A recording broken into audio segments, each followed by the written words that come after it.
Magluluto tayo ngayon ng isa sa paborito natin na ihanda, 'di ba? Ayan yung ating mga ingredients at siguro natutunugan niyo na kung ano yung ating lulutuin, 'di ba?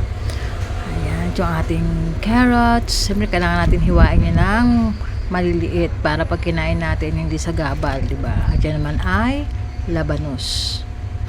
Ganun din ang proseso niya. At yan naman ang siling haba.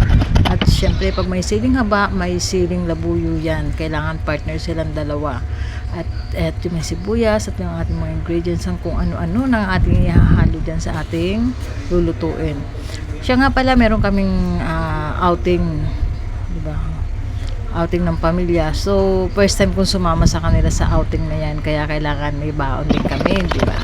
Kaya, ayan nga. Umpisa na natin yung paghihiwa-hiwa na yan. Siyempre, kailangan natin ng madalian dyan. Kasi anong oras na kailangan pa nating maluto yan ng maaga-aga at para bukas init-init na lang. At ayan na nga yung ating mga laman loob. Ayan ang ating lutuin ay bopis. Siyempre, kailangan na maraming sahog na kung ano-ano at para mas masarap nga yung ating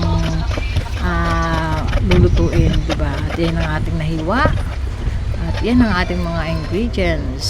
So, kailangan na natin siyang isa sa masang malaking talyase. Talyase talaga ginamit ko dyan para hindi mahulog o kumalat, diba?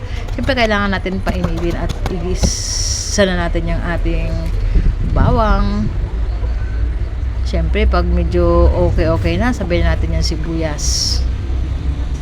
Alright. At siyempre, pag mamula-mula na, at ilalagay na natin yung ating, siyempre, sangkot-sangkot sa muna natin yan kasi lumabas yung amoy, yan yung medyo mabango-bangong amoy.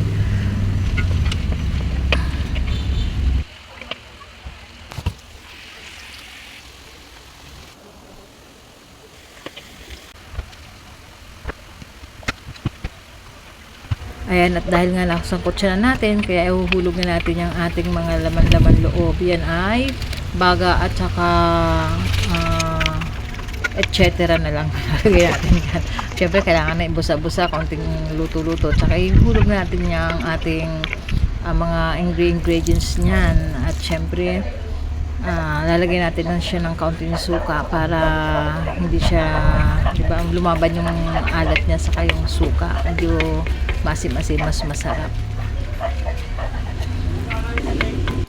At syempre, pag nailagay natin, halo-haluin pa rin natin yan.